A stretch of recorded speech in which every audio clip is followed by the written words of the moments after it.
In Argentina, the century's most daring heist carried out at Banco Rio. Four armed robbers stormed in, surrounded by police. Negotiations dragged on until the thieves demanded pizza to surrender. But when the pizza arrived, they vanished, cutting off communication. Police stormed the bank, finding it empty of thieves but full of hostages. Downstairs, the safe was plundered, yet no sign of an escape route. The police suspected the thieves hid among hostages, but that led to a dead end. Where did they go? Were they ever there? Let's dig into the mystery.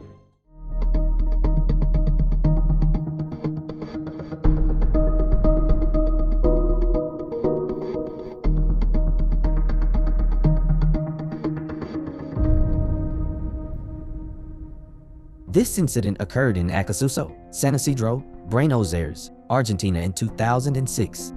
The thieves who carried out this operation were four. The first was the commander of the operation, whose name was Fernando Era. The second was Sebastian Palester. The third one was Beto Della Torre, and the fourth was Louis. The story begins with Fernando, the leader and mastermind of the operation. This man went to a psychiatrist one day and said to him, "I want to rob a bank." The doctor said.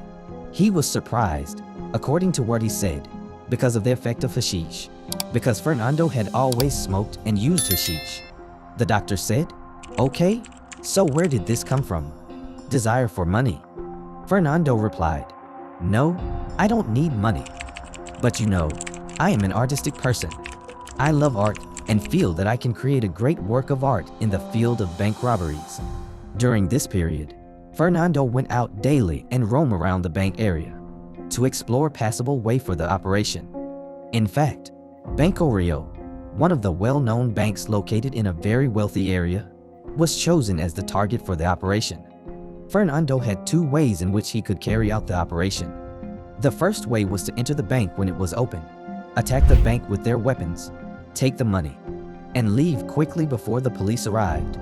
The second method was to break into the bank when it was closed, which usually required digging a tunnel underground that would take them to the treasury. He chose the second method.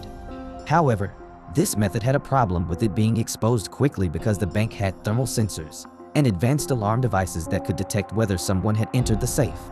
Fernando thought that if he was risking it anyway, at least the largest spoil must be obtained, which meant that it would be implemented. Therefore, he decided to dig a tunnel and enter the treasury while the bank was closed. At first, they thought of renting a ground floor apartment or a warehouse close to the bank and digging the tunnel to connect the treasury, which was underground. But Fernando felt that it was too risky. One day, Fernando made reconnaissance tours and noticed the sewer holes along the street that the bank was in, approximately every 10 meters. He found a sewer opening, which meant that the bank's bridge passed through the underground backfill tunnel. These opened along the street until they reached the opening of the downstream sewer. This was a large opening located only 150 meters from the bank. Going inside and making a tunnel somewhere inside the drainage tunnel was the best idea.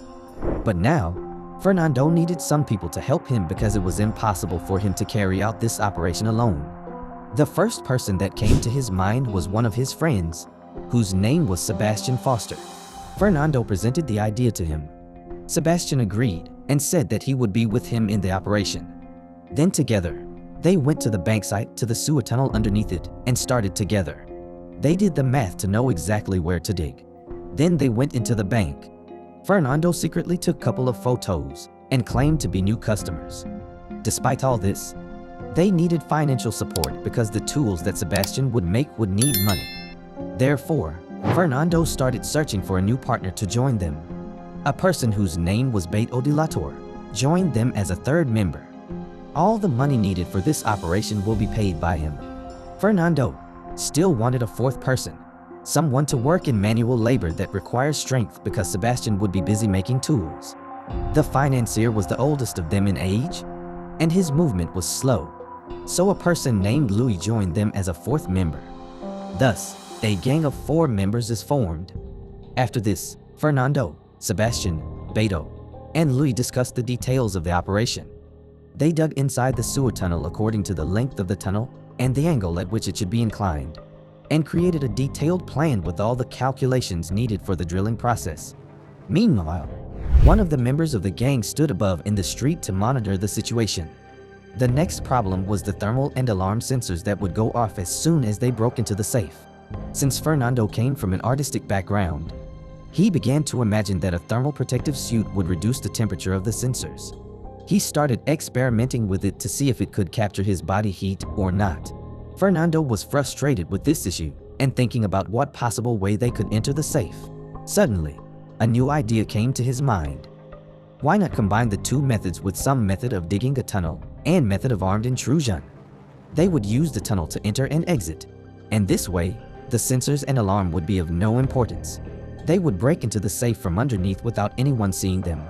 After a year of planning, the tunnel was finally dug, and a small dam was built inside the sewer tunnel to raise the water level to a certain height. The goal of this dam was to allow small rubber boats inside the tunnel, which would be used to move comfortably and then search for an escape route. The initial idea was that they were running away from the opening of the sewer, and then they came out of it. They said that there was no great possibility of being caught by the police as soon as they realized what was happening.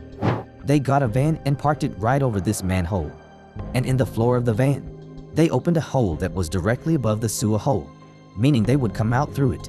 The sewers run all the way into the car without anyone seeing them. The only thing left was that they needed a way to open the safety deposit boxes inside the safe quickly because there were hundreds inside the safe. The boxes cannot be opened manually.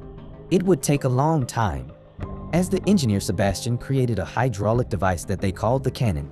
The function of this tool is to break the locks of the boxes. After a year of planning, the gang was ready to carry out the operation on January 13, 2006. Sebastian was the only one who entered the sewer tunnel and was next to the opening of the tunnel he dug. Small rubber boats were present with tools, most notably the cannon. Then Sebastian came out through the dug tunnel until he reached the wall of the bank behind which he saw the safe, and he sat there waiting until his colleagues gave him the signal. When they were sure that everything was ready and everyone was in place, they stormed into the bank, raising their weapons, and quickly took away the customers and employees inside the bank. They were taken hostage and given a direct order to lie face down on the ground. After the bank guard in the control room closed the door and reported the matter to the police, police patrols arrived near the bank. Here, Fernando began working on a special plan that he had planned before, which he called the Planet Plan. The idea was to take one of the hostages, go out the door of the bank, and straighten himself out as if he wanted to escape. But he quickly returned to the bank after seeing the police surrounding the place. The aim of the movement was to make the police believe that they intended to flee before they even reached the location.